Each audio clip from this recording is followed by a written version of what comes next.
oath to the Constitution and by duty to ensure the laws are faithfully executed, took no action when the cornerstone of our democracy, a peaceful transition of power, was under attack. But it's more than that. Donald Trump summoned a violent mob and promised to lead that mob to the Capitol to compel those he thought would cave to that kind of pressure.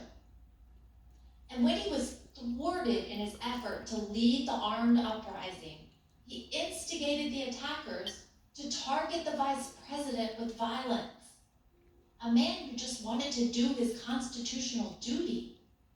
So in the end, this is not, as it may appear, a story of inaction in a time of crisis, but instead it was the final action of Donald Trump's own plan to assert the will of the American people and remain in power.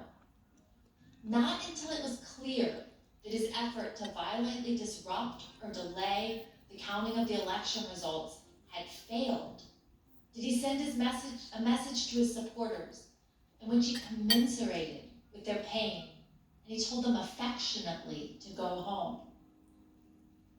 That was not the message of condemnation and just punishment for those who broke the law that we expect from a president, whose oath and duty is to ensure the laws are faithfully executed. But instead, it was his newest version of stand back and stand by. To me, this is personal.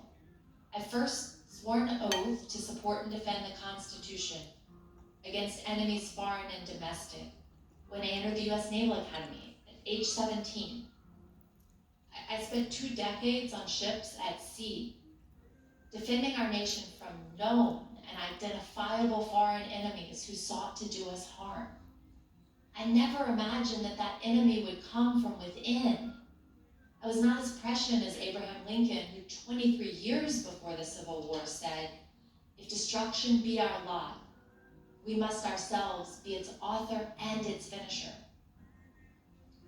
Donald Trump was the author, and we the people, for ourselves and our posterity, should not let Donald Trump be the finisher. Thank you, and I yield to the Vice Chair.